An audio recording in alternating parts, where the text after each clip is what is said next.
Today, the Italian capital has witnessed one of the largest street protests in recent years. Hundreds of thousands of Italians have poured into the historic streets, marching in support of the people of Gaza, whose suffering under relentless bombardment has gripped the world's conscience. The protest has not only highlighted outrage over the humanitarian toll in Gaza, but has also exposed deep divisions within Italy over its government's stance. The demonstration unfolded beneath a crisp autumn sky. From Porta San Paolo to the heart of the capital, the avenues were flooded with banners and flags. At the very front, a huge banner stretched across the width of the street with a bold and uncompromising message: "Let's kick out the government complicit in genocide." The crowd behind it surged forward, chanting, singing, and waving red flags and Palestinian banners. As cameras captured the scenes, the mood was a mix of grief, defiance, and collective urgency. A close-up showed a protester holding a placard with the words "complicit in genocide" printed under the photo of Italian Prime Minister Giorgia Meloni, a stark accusation reflecting the anger among many Italians who believe their government's support for Israel makes them morally accountable for the mounting civilian toll in Gaza.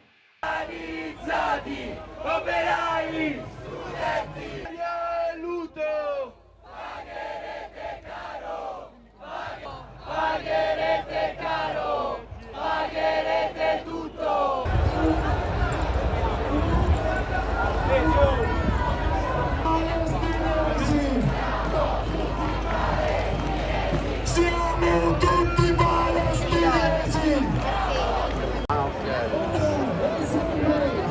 Stiamo a camminare ma piano piano.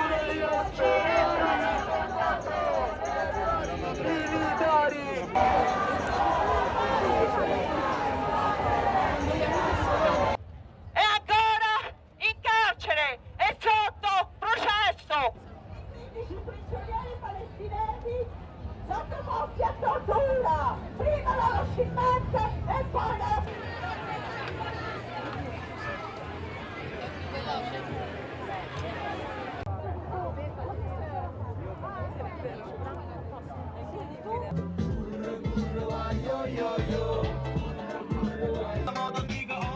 Perché non mi fai più male a giambare da caro.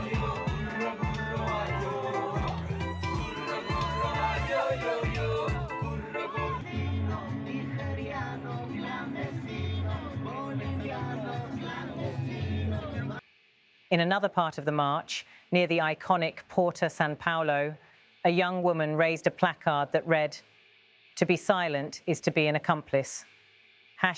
#Free Palestine." The statement encapsulated the sentiment echoing through the streets that neutrality or inaction is no longer acceptable. Not far behind, students marched with their own banner, declaring themselves Students for Palestine, adding their voices to a swelling chorus that spanned generations. Perhaps the most haunting image of the night was a large banner depicting upside-down photos of Prime Minister Meloni and Israeli leader Benjamin Netanyahu with a rope drawn above them, a grim allusion to the fate of Benito Mussolini, Italy's fascist dictator.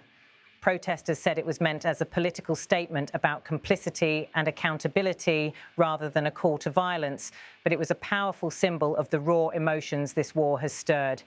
In the midst of the march, children held up their own placards, simple yet poignant. "We are with the children of Palestine." Their presence underscored the human cost at the heart of the conflict and the sense of urgency that brought so many Italians into the streets. Throughout the procession, Palestinian flags fluttered above the crowd as marchers danced and sang. In scenes that alternated between solemn vigils and bursts of defiant song, the protesters seemed determined not only to grieve, but to affirm their solidarity and humanity. Among those who joined the protest was Enrico Edit, a 69-year-old Italian who had lived through decades of political movements. Speaking to reporters amid the sea of flags and chants, he reflected on the day with a mixture of awe and hope. "It is a wonderful thing," he said. "We all seemed to be asleep, and suddenly we woke up for something human. But I think your question also went beyond, if this then can be projected towards the politics we have in Italy at this moment. This depends on a lot of things. It's up to us." His words captured the dual meaning of the march, both a reaction to events in Gaza and a wake-up call to Italy's own political conscience. It is a wonderful thing. We all seem to be asleep and suddenly we woke up for something human. But I think your question also went beyond. If this then can be projected towards the politics we have in Italy at this moment, this depends on a lot of things. It's up to us. Perché penso che la tua domanda andava anche oltre. Se questo poi si può proiettare verso la politica che abbiamo in Italia in questo momento, questo dipende da un sacco di cose, dipende da noi. We older people are happy that young people have such clear ideas. They all seem to sleep with their mobile phones, but now they are using it as best they can. Thanks, Flotilla. Thanks, Italians, because it seems that now we are the people moving with more joy, with more strength. Grazie, Flotilla, grazie, Italiani, perché sembra che siamo il popolo che si sta muovendo con più gioia, con più forza. In a second remark, Enrico noted a generational shift that seemed to surprise and energize many of the older demonstrators. We older people are happy that young people have such clear ideas, he said. They all seem to sleep with their mobile phones, but now they are using it as best they can. Thanks, Flotilla. Thanks, Italians, because it seems that now we are the people moving with more joy, with more strength. His words carried the nostalgia of someone who had seen movements rise and fall, yet also the optimism that this new wave of activism might bring change. For many participants, the protest was not simply a political statement, but a moral imperative. 30-year-old demonstrator Silvia Bezzecchi spoke with visible emotion. It is a crime against humanity, simply, she said. Beyond any political thinking, there are very important things that need to be reported at this historical moment. It is against humanity and certainly against the Palestinian people. Her statement cut through the political rhetoric to focus on what she described as the core issue, the suffering of civilians and the ethical responsibility to speak out. Another young voice in the crowd, 26-year-old Giovanni Zinno, emphasized the importance of unity and action at a moment he called critical. Today is the general demonstration, he said, and I believe that giving a message of this kind is very important and that Italy is doing it well, for once, despite a government that is wavering in making fundamental decisions. His words highlighted not only a sense of national frustration, but also a hope that ordinary citizens could influence the course of Italy's policy. The protest was more than a one-day event. It reflected weeks of growing discontent. Since the escalation of violence in Gaza, which has claimed tens of thousands of lives, many of them civilians, criticism of Italy's foreign policy has become louder. Opponents accuse Prime Minister Giorgia Meloni's administration of giving too much support to Israel and not enough attention to the humanitarian crisis. The chants and placards calling her government accomplice to genocide illustrated just how sharp and public that criticism has become. Observers noted that the protest in Rome fits into a broader wave of demonstrations across Europe, from London to Berlin and Paris, where citizens have taken to the streets demanding ceasefires, humanitarian corridors, and accountability for the staggering civilian death toll. Italy's protest stood out both for its size and for its direct challenge to the country's leadership. As the march moved into the evening, the crowd's chants echoed across the ancient stone walls of the city. Songs of resistance and solidarity mixed with calls for the Italian government to change course. For many, the protest was also a rejection of political apathy, a moment to show that ordinary citizens still have a voice in foreign policy debates that often seem distant from everyday life.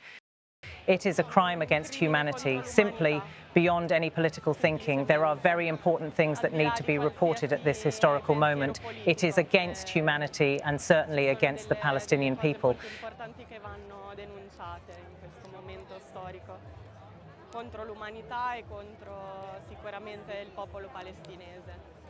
Today is the general demonstration, and I believe that giving a message of this kind is very important, and that Italy is doing it well for once, despite a government that is wavering in making fundamental decisions.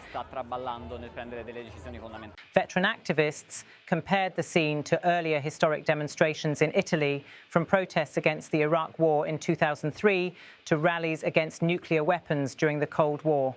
This new generation's presence on the streets suggested a rekindling of civic engagement at a time when many had feared political participation among young people was fading. The images of the day, from the defiant banners to the dancing marchers waving Palestinian flags, will likely endure as symbols of this moment in Italian politics. They show a society grappling not just with events far from its borders, but with questions about its own moral and political compass.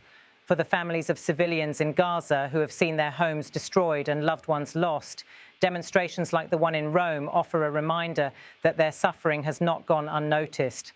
Protesters here said their aim was not merely to criticise their government, but to push for immediate humanitarian action, for aid, for ceasefires, and for an end to what they describe as collective punishment. The question now is whether this surge of public sentiment will influence Italian policy. Prime Minister Meloni has defended her government's position as balanced, affirming Israel's right to defend itself while calling for the protection of civilians. Yet critics argue that these statements ring hollow unless accompanied by concrete actions to restrain military escalation and increase humanitarian assistance. As night fell over Rome, the crowd began to disperse, leaving behind littered placards and hoarse voices, but also a sense of solidarity that many said they had not felt in years. For them, this was more than a protest. It was a declaration that the plight of people in Gaza resonates deeply within Italian society.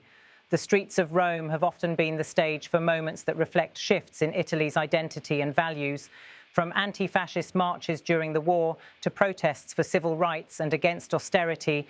The city's plazas and avenues have long echoed with the voices of dissent and hope.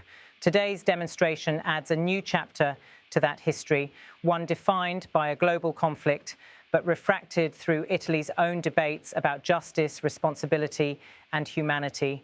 As we reflect on the scenes witnessed in the capital today, the banners, the chants, the faces of young and old standing side by side, one message rings clear. In a world of geopolitical calculations and distant conflicts, ordinary people still believe they can stand up for humanity and perhaps, in doing so, change the course of history.